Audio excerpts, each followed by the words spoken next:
it's actually interesting that I start to work with some of a certain kind of, you might call psychology after waking out, which is once you're established in awakeness as your being, I have people become very aware of which parts or subpersonalities start to sit in the seat of the self.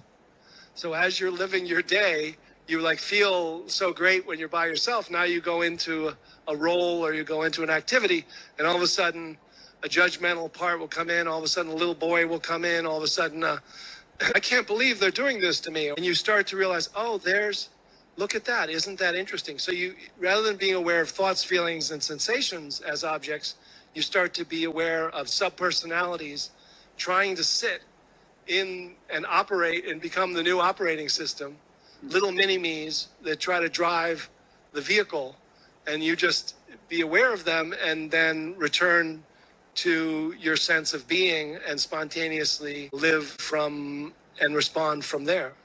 So are you saying that that you're actually teaching little practices which might help a person not succumb to the temptation of sleeping with their students or cheating on their wife or doing screwy business deals or something like that? So, something that makes one more self-reflective in the midst of activities so as to not misbehave.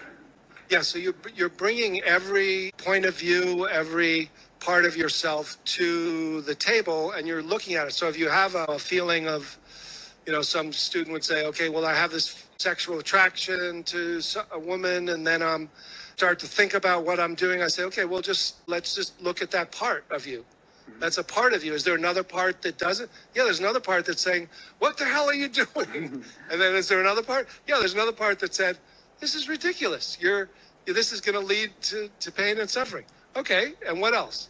And then you just start to realize, oh, okay, if I get co-opted or contracted back or identified or possessed by that part of me that's instinctually based and thinks it will satisfy itself through having an affair or something, then I've become,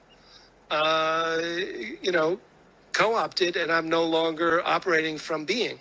So to not make that an unusual thing, because we have many parts of ourself that will continue to appear. It's just a matter of who they're appearing to and who's driving the car.